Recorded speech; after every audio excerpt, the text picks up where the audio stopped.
kind of, I think, stronger in the lane if you play him mid against range heroes, because you kind of just farm, push out the wave, and you don't really get right click so much like what we saw with the Earthshaker against the Muerta. Yeah, your battle is not with the mid laner, it's with the sentry wards that they're putting down. Here it comes again. I mean, Clockwork was a real menace in the previous game. We did mention that he needs to pop off in the previous game because they didn't have that many setups, and now the same thing. Bane doesn't like to play into Clockwork. You're playing.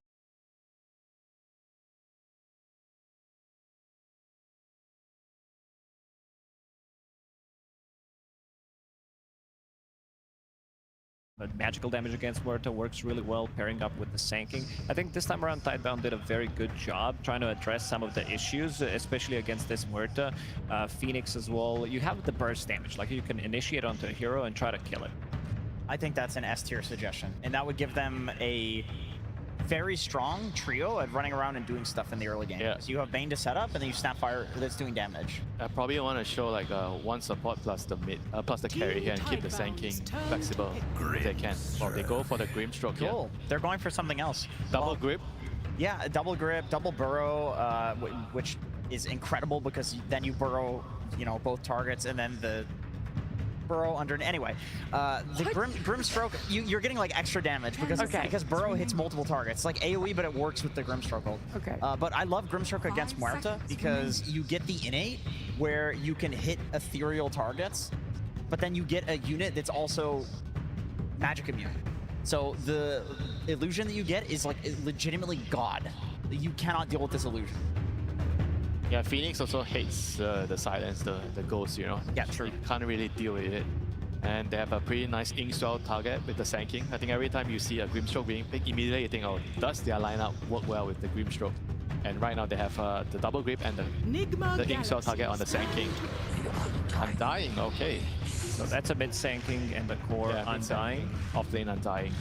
They want to get a fight. They want to get those auras instantly, and NIGMA Galaxy immediately taking out Medusa. Like, the damage that they do have is really that great. Plus, you also have ways of dealing with Undying. Tombstone, Medusa, Gyrocopter, these type of heroes are always going to be good. But at the same time, Grimstroke acts, you know, against Medusa. This is another great illusion target. And I will say the same thing that I said last game, which is Team TIDEBOUND, they seem to think that they need a Crimson Pipe Buyer versus Medusa. And Undying is an excellent Crimson Pipe Buyer, especially the Crimson, because all the strength that you're stealing is giving you more protection against these small instances of damage that Dusa is doing, but it doesn't seem like NGX cares. I'll go with the crowd. I'm gonna say crowd wants to see Ogre, and that's gonna be the last pick.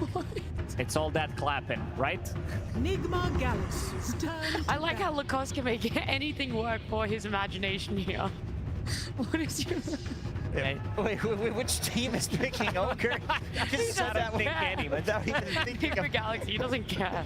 Any of them. I mean, if we can have Muerta mid, if we can have these punch carries, why not Ogre? If it comes out, you need to go down there and start driving. I will. Let me ask you, do you buy Helm on Ogre or Midas on Ogre? Both. Midas 100% of the time. There you go. 100% of the time. Oh, let's see what exactly is going to be banned out. Last time that they picked the Medusa, they banned the AM, and it was just the Darks here. They felt like that was what they were looking. Turning into Medusa is very powerful. Now, full of jokesters on this panel. Having too much fun. They're thinking a lot about this. It went straight from this Clockwork. They knew exactly that they wanted the Medusa out of this into the AM ban, but now is where it's stalling out a little bit, Winter. I mean, there's definitely still a lot of other decent options. I think Terrorblade is kind of okay too, you know, you can kind of hit the egg, you can make Medusa copies of your own. You're kind of like a Darkseer in a way. I think there's still options here. Jug would make it. TIDEBOUND's turn to come. Diffusal builder against Medusa. I also think people generally enjoy that matchup. Like in the Omni Slash, you can do enough damage to kill. I mean, you also spin and kill the egg, so that's like two reasons to pick the job. I mean, the mask kind of also really rounds up the whole lineup here. Protection for the egg. It kind of also maybe stops certain heroes like TB. You know, you dissuade those heroes. Or they're gonna go for the Faceless Void here. So the other lineup is gonna be very, very slow, and you have triple melee calls here. That is a classic Medusa counter, though. I remember BB Team was the first team to show this, where you simply kill everyone else, and Medusa does such small instances of damage that Void will... Yeah, but what if the egg is the carry right now, because you can't kill the egg? You have 3 melee costs, and your supports are probably Supports not are gonna pretty kill bad at it. it. And This so is it needs true. to be Faceless Void who needs to actually hit the egg. Yeah. Early Mantle style from him. This is going to be necessary. Attack speed items. Yeah.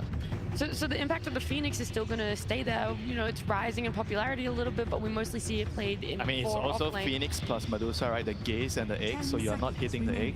It's gonna be That is- tough.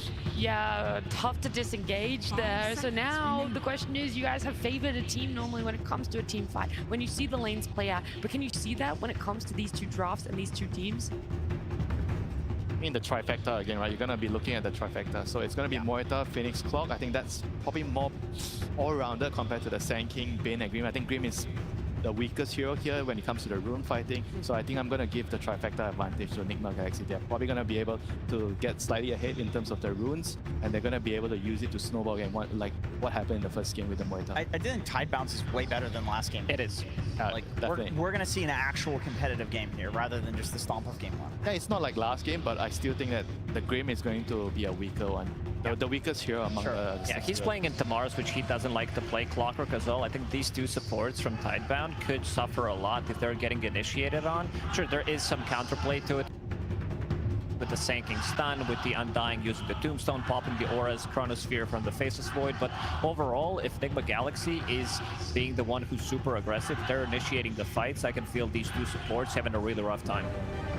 And yourself, Jenkins? Yeah, I agree. I would say I think NGX got something very similar to what they got in the first game, perhaps even easier to execute. It's just they're dealing with a Tidebound that has an actual good duo in their supports. Yeah, Tidebound powering up, having for themselves in a game number 2. Let's hear from that coach exactly his thoughts on it.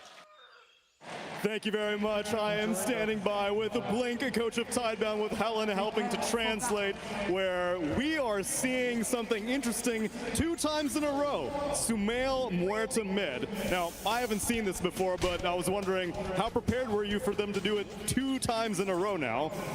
我们连续2把都看到了苏缪的中单重音碧零奶绿，我们是没有见过，你有见过吗？而且有没有做好准备呢？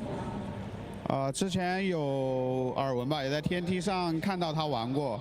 就第一把可能是我们没有处理好他这个中单奶绿，但是这把我们想了办法，好吧？我觉得他打不出上把的节奏。 So we have seen him play the hero before. In game 1, we didn't properly deal with it. However, we'll find a solution and not let him have his tempo. Well, let's see if the solution works out. And I know behind me, are there a lot of Tidebound fans on this side? It sure sounds like it. So Blink, I was wondering, do you have a message for all the people on this side of the crowd that want to hear you really get them going? 我们身后有那么多太棒的粉丝，有没有任何想跟他们说的话呢？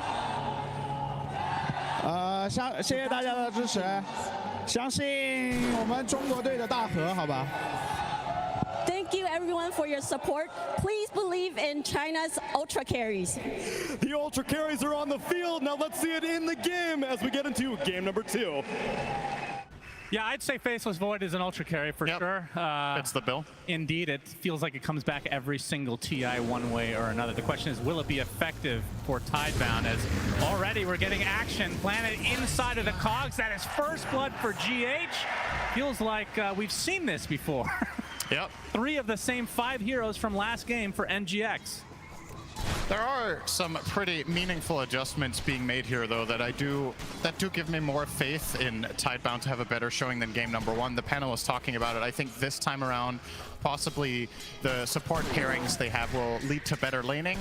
And in comparison to the Shaker mid that you and I have had some trouble seeing the impact of, mid Sand King has looked very strong and consistent in this tournament, and also doesn't lose its lanes very hard. When you have bad matchups, you just pull waves, you farm with Sandstorm, you semi-jungle.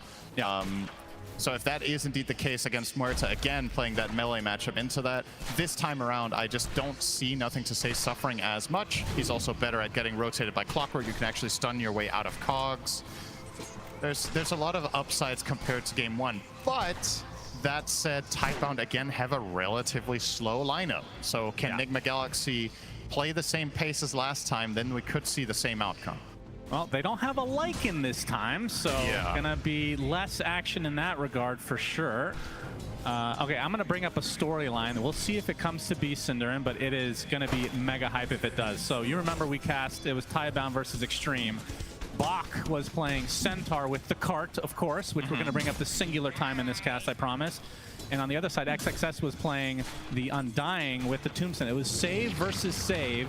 Undying prevailed. This time, it's Bach playing Undying with the grab ally versus GH Supernova save. Which one is stronger?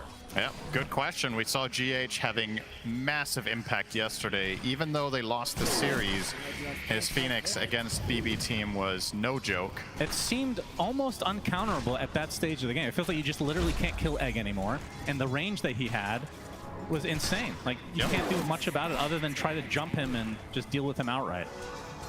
I guess the one upside here is the only... They have technically 2 EKB piercing abilities on the side of NIGMA Galaxy against Void, which is Hookshot for a little stun and the Stone Gaze. But potentially Void can kill the Egg. The panel is talking about how he almost has to do it on his own. Oh, nice find there. Planet will get him. Indeed. Blood Grenade. Looks like Tidebound is now on the board for game 2. And in terms of the Chronosphere damage this time around, we've talked about that being kind of a lacking thing in some of these lineups. You have Epicenter, and what else? Epicenter, Tombstone, Inkswell, Stroke of Fate. It's not bad. Does Tombstone, the zombies continue to spawn, I assume? They spawn, but they don't attack. Yeah. Yeah, so it's mainly the Sand King, obviously, but Grimstroke can be a bit of an X factor in those Chronos. It also allows Void to make plays that he usually can't. Giving him that Inkswell can be very powerful. And how's Dark Portrait this game, if the Ags ends up coming to be for Planet? I mean, it's really good against Medusa, so that's the only hero it's good against. It's pretty bad against Muerta. So you're not necessarily looking for like a Soulbind Dark Portrait, but just a single target on the Medusa could be a really strong ability. If you consider how teams are banning Darkseer when they're running Medusa, this is a more, in some ways, more reliable counter. It's just you have to get there. Yeah. But the Dark Portrait illusion is very, very strong. Nightmare Force so that the Courier survives. Omar already with less action here at the 4-minute mark. I feel like he was involved in 3 or 4 kills at this point last game, so Tidebound has certainly made some adjustments. In similar fashion, though, the laning stage is still going well for NIGMA Galaxy. It's not through kills, now it's just through the raw laning, but they are once again off to a head start. Shiro on the Faceless Void is struggling, 11-4 against Noob, 22-10 on Mars. This is, of course, a lane that you would argue favors Mars Clock, but probably not by this much. So I think a little bit of just raw outplay here as well from the side of NIGMA Galaxy in their off lane. And that's probably the lane of theirs in this tournament that has leveled up the most. Noob was receiving some criticism earlier on for falling flat in some lanes in some games. I think on the big stage, he has been playing his best. And Omar as well. Sure. Oh, that is not an expected Soloed by Sumail. That is a huge deal. Nobody even came to assist. Yeah, I was not even looking for this. This is kind of crazy. Sand King, like we talked about, generally draws even bad matchups. He's just getting stomped. Sumail 34-15. The Sand King only 21-1. It makes me wonder if this is a little bit of inexperience on Nothing to Say's part. I can't help but feel that a player like Malrine will just get more out of this lane as Sand King. Right. Like he's just playing... Sometimes the best way to play the lane is just to not play it in the middle. You just pull the waves around and find a different way of navigating. Perhaps he's getting countered out by the threat of Clockwork intercepting him when he tries to go for it. But either way, the result is the same. Sumail with a 1,000 gold lead in mid at 5 minutes. Yeah, it's looking a lot like last game without the ganking needed. Yeah. I guess as Omar. Looks like he'll find Y. Still hasn't leveled Battery Salt, still holding on to those levels. Has 2 in cogs right now. As the 6-minute rune is coming. GH and Sumail. Looks like NGX actually in good position to get whatever it is. As it will be a regen, so Sumail will be pretty happy with that. Close to his helm as well. Yeah, he was down to like 20% mana. Just gonna get it nicely filled up here so he can keep that pressure up. Ooh, Good dive from GH, has nothing to say.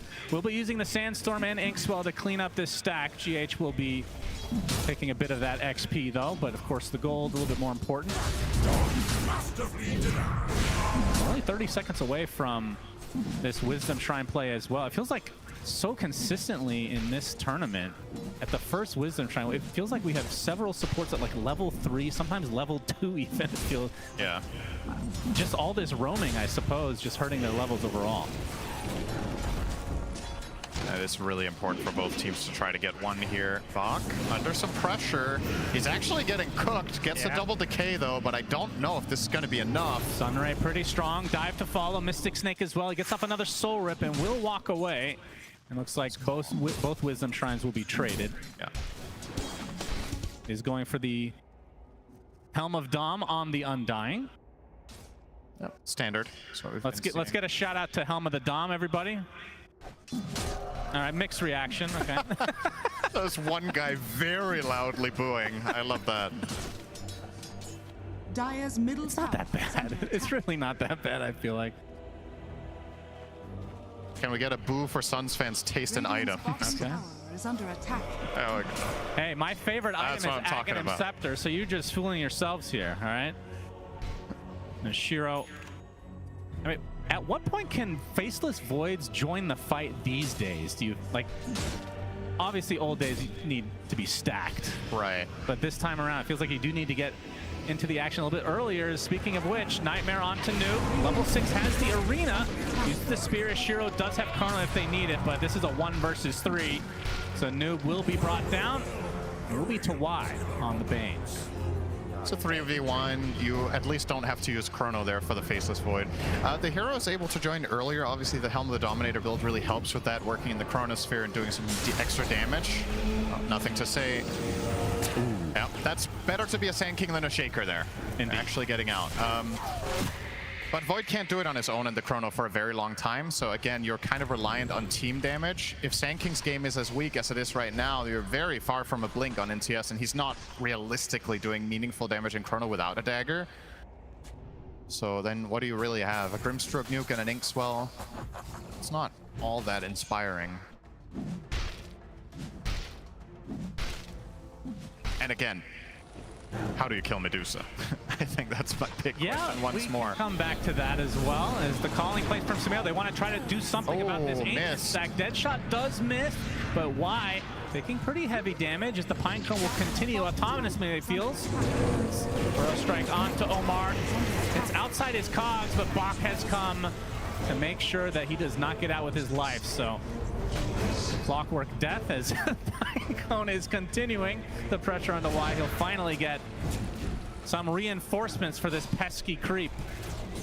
If that Fire Spirit would have hit, he would have died.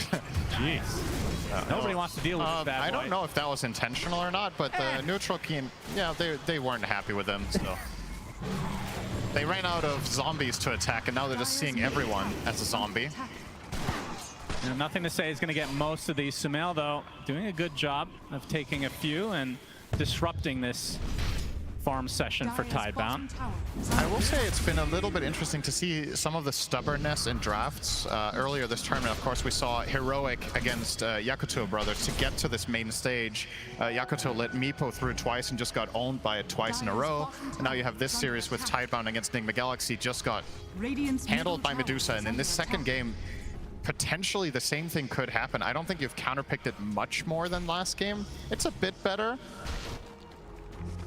but slightly worrisome for the side of Tidebound, whether they came to the right conclusions after game 1. You're not getting a third chance.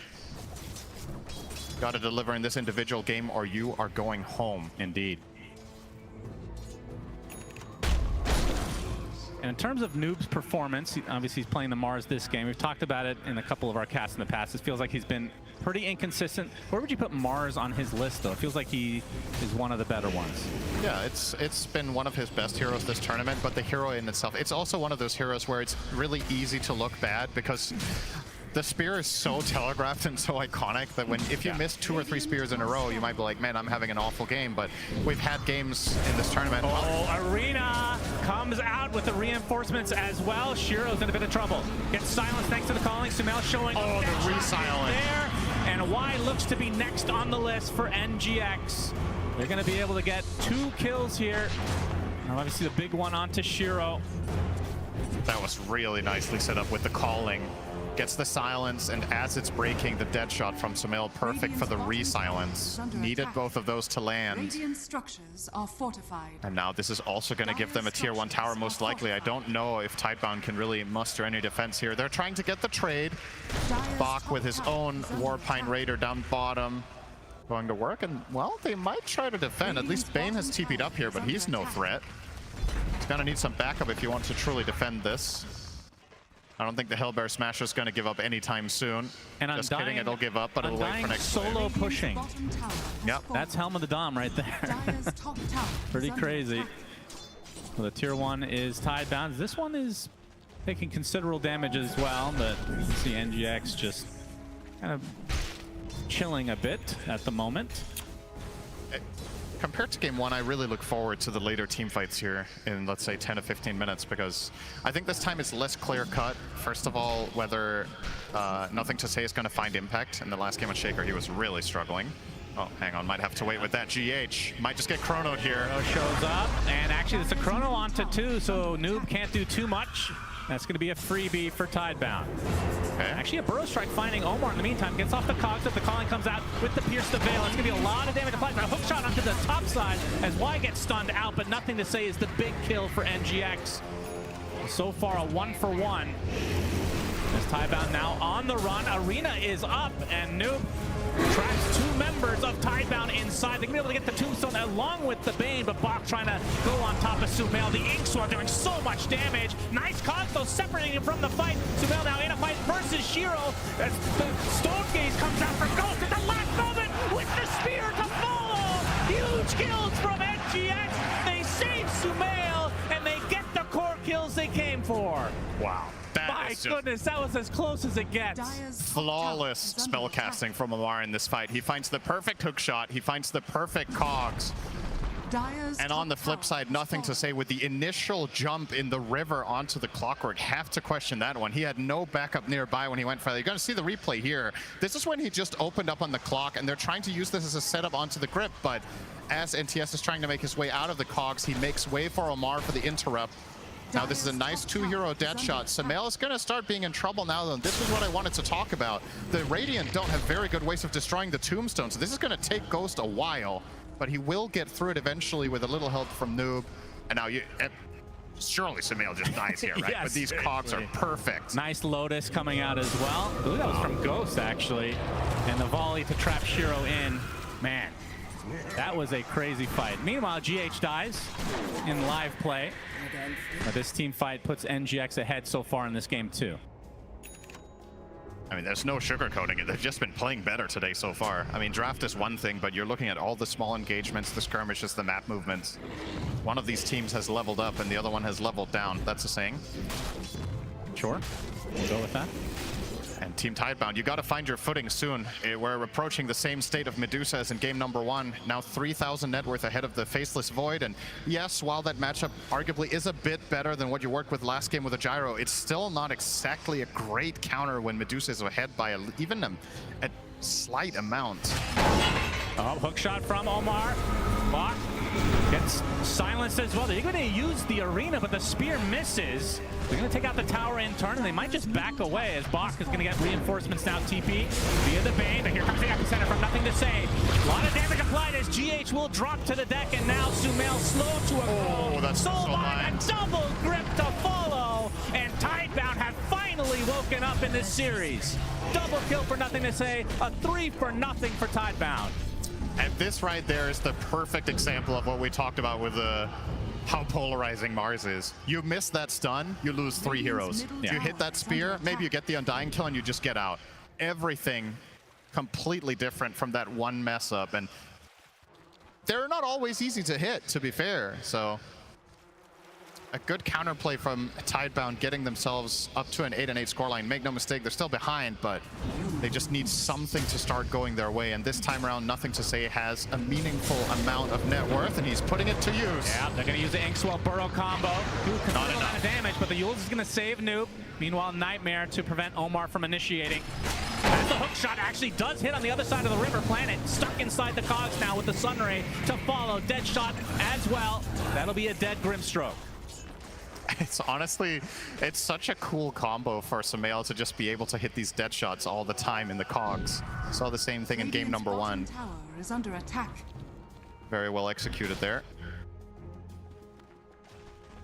Shiro working on his Maelstrom, still 600 away from finishing that. And for Ghost, who in that game 1 was uncontested for the entirety of the game, it feels like. Yep.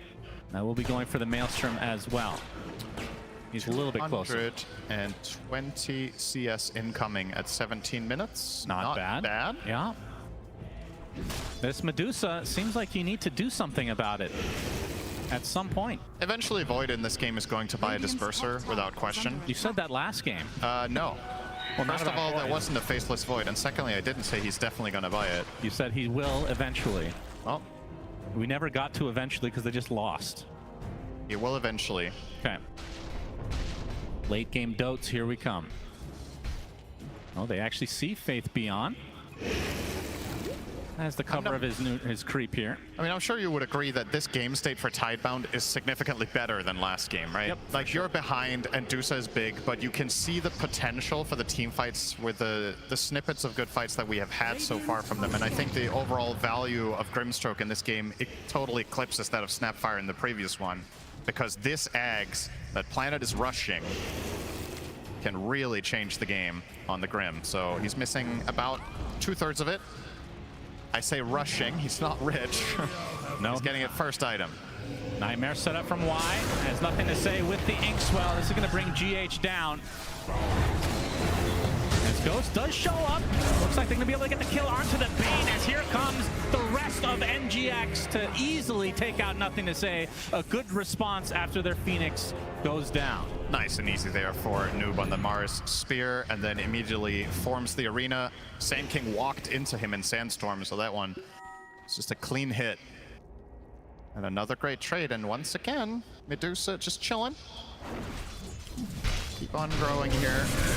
Void will be able to catch up in a relative sense to the farming speed of Medusa once he gets the Mjolnir. That helps you a lot with keeping that higher GPM, but until we get there, expect Ghost to grow this lead now up by almost 5k. The entire lead, as a matter of fact, is sitting in the carry matchup.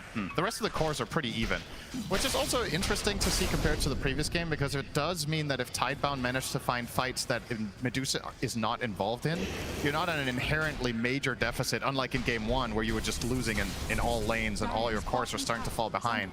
You have the pieces to work with here, you just need to get there. Sand King, 400 away from Ags, is a big damage upgrade for them and will allow them to kill in Chrono. So if they can weather the storm a little bit and accept the fact that Ghost will just have a free game, perhaps you can solve him in the late game. Oh, this would be a huge kill if they can find Noob. Gets silenced to start things out. He's second net worth in the game, by the way. Really good start for him. Shiro jumps in, though, with the Chronosphere. Sunray is there, and that's going to dissuade Tidebound from going any further. At the center combo, though, onto GH, but he gets the egg at the last moment. Can they kill the egg? The Mars Arena is playing. They get the Yules as well. The egg flops. GH is alive as a result. Nobody has died as well. Burrow Strike finds the Medusa. Inkswell under Nothing to Say, but he's going to get hook shot now, and now he's going to surely drop to the deck. One down for Tidebound. GH, Sunray right on top of Bane with the spear to follow, and the dead shot. That is going to be 2 kills. Damn. And go for the Tormentor play. Cut your losses, Tidebound. Get the hell out of there. That was perfect from Noob on the Mars. It's not just the Yule timing. He had the great arena placement to protect GH from the Grimstroke outside of it with perfect timing.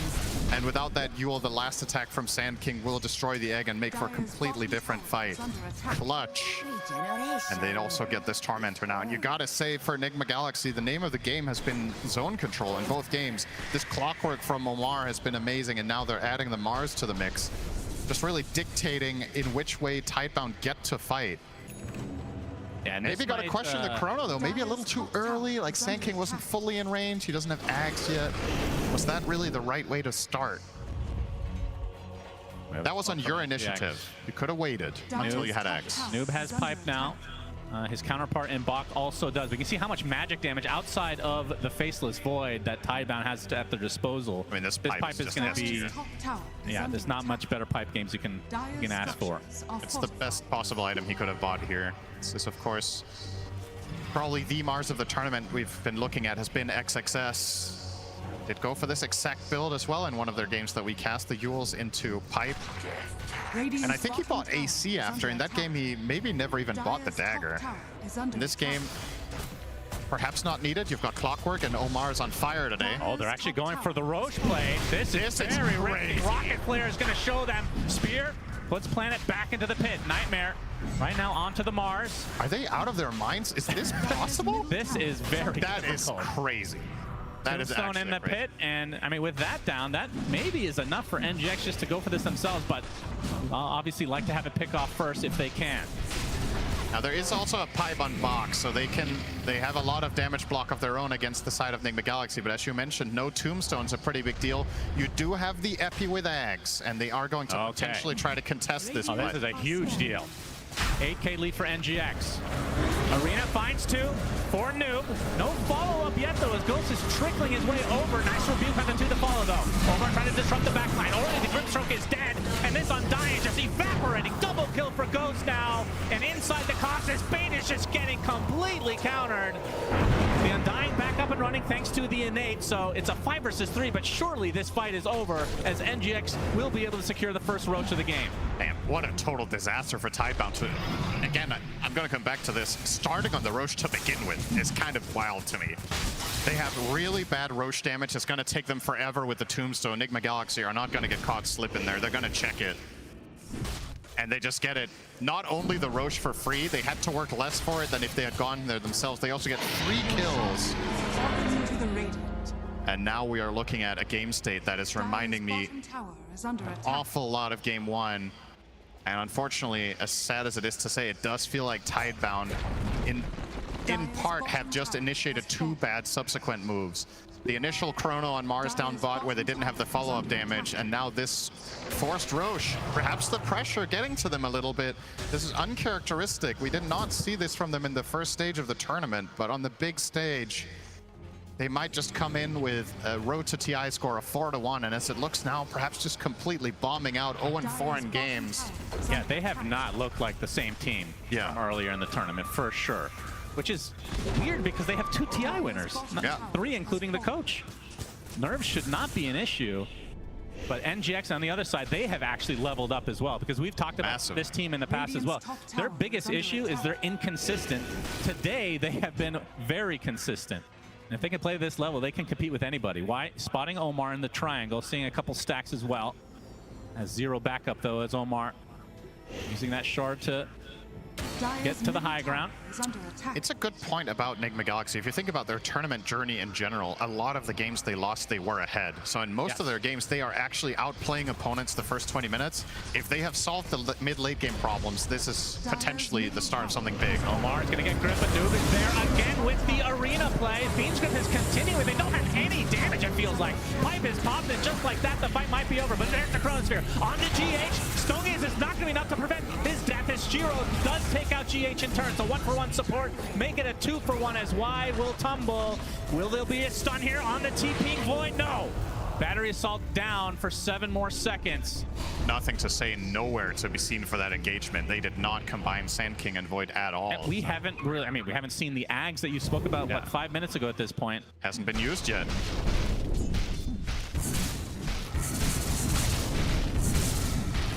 3 minutes on this Aegis. How much can they get this time out of the first Aegis? Last time around, it was basically all the tier 2s. Well, looks like they're going for more this time. Yeah, well, there's straight up to high ground. They know there's no Chrono. Like, no Chrono, no grip. In what world do Tidebound kill Medusa twice right now? Yep, Nightmare to start things out, but there's the creep at the ready. Helm of the Dom for the win. Nothing to say, jumps in with the Sandstorm. Gonna get dot shot out of it, though. There's some nail with the Axe as well on Medusa, or excuse me, on the Muerta. Oh, wow. Okay. Yeah, he is gonna have insane zone. The zone control together with Mars is unreal. And Feeble's going to make this a little bit more annoying for Ghost, but eventually with the help of that siege creep, they get the tier 3 tower. Tidebound. Bach is going to pop his ult with the Tombstone, plays pretty far away as well. Pipe is activated though, as the Medusa getting pretty low on mana, but this is just life number 1 regardless. Stone Gaze already used as well. Now New coming in with the arena on the 3 heroes, gets the spear on the Bach with the dead shot to follow. That is a dead Undying. Nothing to say, gets hookshot from out of nowhere by Omar, as these heroes are just dropping like flies for Tidebound. And this is surely going to be a set of racks, if not more. There are 2 buybacks still available, but a spear finding the Grimstroke, planet dead. NGX dominating again in this game too. I mean, this might be Noob's best game of the tournament. Absolutely. He has missed 1 spear and everything else has just been absolutely pristine precision on all his spellcasting, decision-making, itemization. He crushed his lane. He's had some haters out there telling him he doesn't belong. I'm pretty sure he's making a case in this game for why he's here. Can't really put a finger on his or Enigma Galaxy's play today, just crushing the opposition. This is not even close. No. We thought this series could get interesting, maybe 3 games, you know, maybe long games, and which Enigma Galaxy has had a history of struggling. Well, the great solution to throwing late game is just don't get there. Just win both games in 30 minutes. What did they eat for breakfast? They need to replicate this for sure. Pipe activated already for Bach, and NGX with 40 seconds on the Aegis, likely to play this disciplined. They will back away with an enormous lead now. 20k effectively, 2 sets of barracks at only the 28-minute mark. It's so weird how this tournament has played out. We had the first stage with all these marathon games, and you're like, all right, we get to the stage. These games are gonna belong, strap in for some long late night days. Yeah. And so far, some of the shorter games on average have been on this stage. Like, some teams have just cracked the code of how to deal with the Helm of a Dom split push and slowing the game down. They're just accelerating and seemingly just have some really good individual team versus team matchups. Or the 3-day break, some teams have just learned something crucial that sets them that far apart of the opposition. I kind of feel like if this was a repeat series that we would have had in the road to the International, there's no way Enigma Galaxy win 2 30-minute games then. Yeah, absolutely for sure. No way. We're just improving at a rapid rate, and they're starting to look like a potential contender for a high placement. This is not an easy opponent. You're just making them look like a walk in the park. And we talked about this when the format of the tournament has changed in recent memory with these breaks in between.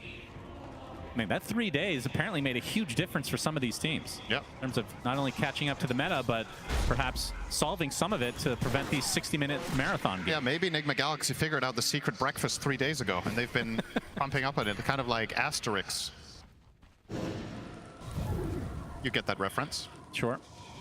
You don't know Asterix and Obelix? No. Okay, that's fine. Nothing to say. I'm going to try to defend the high ground.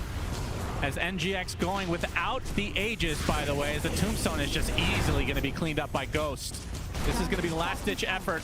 Tidebound need to defend, need to delay.